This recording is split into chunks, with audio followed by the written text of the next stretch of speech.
জয় গুরু। আমরা যখন তার দয়ার কথা শুনি, বাস্তবে তার লীলা যে এখনো কিভাবে বয়ে চলছে, আজকে আমরা এমনই একটা ঘটনা শুনবো। পরম পূজ্যপাদ শ্রী শ্রী অবিন্দার বলতে পারেন তার দয়া যে কতটাই না অপরিসীম, কোনো কিছুতে সীমাবদ্ধ নেই, এমনই একটা ঘটনা। একবার যখন বলতে পারেন কোভিড অর্থাৎ করোনার যে একটা সময়, যে সময়টার পরে প্রথম যখন সব কিছু ওপেন হয়, সব কিছু যখন খোলে, রাস্তাঘাট যেগুলো লকডাউনে হয়েছিল, বন্ধ করা হয়েছিল, কিংবা বলতে পারেন যেসব বিধিগুলো বা যেসব রুলস অ্যান্ড রেগুলেশনস যেগুলো লাগু করা হয়েছিল, সেগুলো যখন আস্তে আস্তে এক একটা করে ওপেন করা হয়, সেই সময় দেওঘরে যখন প্রথম কোভিডের পর যখন সবাই দেওঘরে যখন যান, তারই মধ্যে এমন একটা ঘটনা ঘটে সেই ভিড়ের মধ্যে, যা আমাদের সামনে অকল্পনীয়।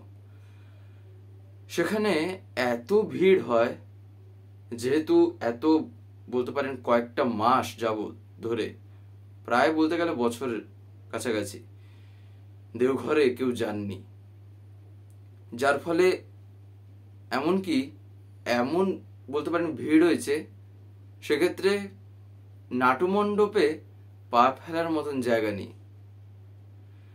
সেই সময় একটি ছেলে, সে পরম পূজ্যপাদ শ্রী শ্রী অবিন্দার কাছে তার মনের একটা কথা সে নিবেদন করবে বলে এসেছে। এবারে তার থাকা প্রায় 2-3 দিন হয়ে গেছে, তার বাড়ি ফেরার সময়ও হয়ে এসছে, অর্থাৎ সে বাড়ি ফিরে যাবে। সে মনে মনে ভাবছে, আমি তার কাছে নিবেদন করতাম, তার কাছে জানাতাম, কিন্তু তাকে তো আমি দর্শনই করতে এখনো পাইনি, তিনি তো বসেনইনি।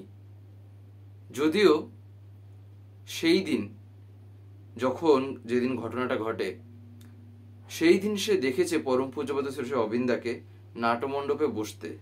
নাট্যমণ্ডপে পূজ্যপাদ অবিন্দা বসেছিলেন, কিন্তু নিবেদন করার মতন সেটা জায়গা ছিল না, কিংবা সে যে গিয়ে বলবে এত ভিড়ের মধ্যে, সেটা স্বাভাবিকভাবে একটা তার কাছে সম্ভব হয়ে উঠছে না। তাই সে যখন ঠাকুর প্রণাম করে, ঠাকুর প্রণাম করার পর যখন সে ঘুরে তাকায়, সেখানে পরম পূজ্যপাদ শ্রী শ্রী অবিন্দা বসে আছেন। সে তার মনে মনে তার কাছে সব কথা জানায়, গিয়ে তো বলতে পারছে না, সেই স্কোপটাও নেই, তারপরে আবার এত ভিড়, যার ফলে তার মনের যে সমস্যাটা ছিল তা হলো সে অঙ্ক বুঝতেই পারে না তেমন। তাই সে করবেটা কি, কিভাবে সে এই অঙ্ককে জব্দ করে তুলবে, কিভাবে তার দ্বারা অঙ্ক হবে, সেই ব্যাপারে সে তার কাছে তার মনের সব কথা মনে মনেই জানিয়েছে। যেহেতু আর সুযোগ নেই, সে বাড়ি ফিরে যাবে। এবার সে প্রণাম করে যখন উঠে যাবার খানিকক্ষণ পরে পরম পূজ্যপাদ শ্রী শ্রী অবিন্দা এক দাদাকে বলেন যে, এই একটা ছেলে দেখবি হলুদ রঙের একটা গায়ে জামা বা বলতে পারেন সোয়েটার টাইপের যে জিনিসগুলো থাকে, একটা সেই রকম একটা জিনিস পরে আছে, ওকে যেখান থেকে হোক খুঁজে বের কর। এক দাদাকে তিনি বলেন। এবারে তাকে খুঁজতে শুরু করা হয় সেই ভিড়ের মধ্যে। নাট্যমণ্ডপে যা ভিড়, সেখানে পুরো বলতে পারেন যেমন অবিন্দা বলেও দিয়েছেন যে এইরকম হয়ে থাকবে সে তাকে দেখতে, সে পরে থাকবে, এই পুরো খোঁজা লাগে। সে আমাকে একটা কথা জানিয়েছে, যার ফলে অবিন্দা ডাকছেন তাকে, খোঁজ করছেন তার। এবারে তারা গিয়ে সবার কাছে যাচ্ছেন। এবারে যেখানে যেখানে এইরকম দেখছেন যে কেউ একটা হলুদ রঙের কিছু পরে আছে, তখন তাকে জিজ্ঞাসা করছেন যে আপনার কি পূজ্যপাদ অবিন্দার কাছে কিছু নিবেদন করার আছে, বা কিছু নিবেদন করবেন বলে ইয়ে করে এসছেন, বা আপনার অঙ্ক নিয়ে কিছু কি সমস্যা আছে, আপনার পড়াশোনা নিয়ে? তার কারণ অবিন্দা বলেও দিয়েছিলেন কিছুটা এইরকম। তখন অনেকে বলে, না আমার তো এরকম কিছু নেই, সেরকম কিছু নেই। আর তাদেরকে জিজ্ঞাসা করছেন যারা সেই হলুদ রঙের গায়ে সেই বলতে পারেন জামাটা পরে আছেন। তখন এরকম খুঁজতে খুঁজতে খুঁজতে খুঁজতে এবারে আশ্রমের ভিতর থেকে বেরোনো হয়, অর্থাৎ যে নাট্যমণ্ডপ সেখান থেকে বেরিয়ে এবারে দোকানগুলোতে খোঁজা হচ্ছে, কোনো দোকানে যদি থাকে।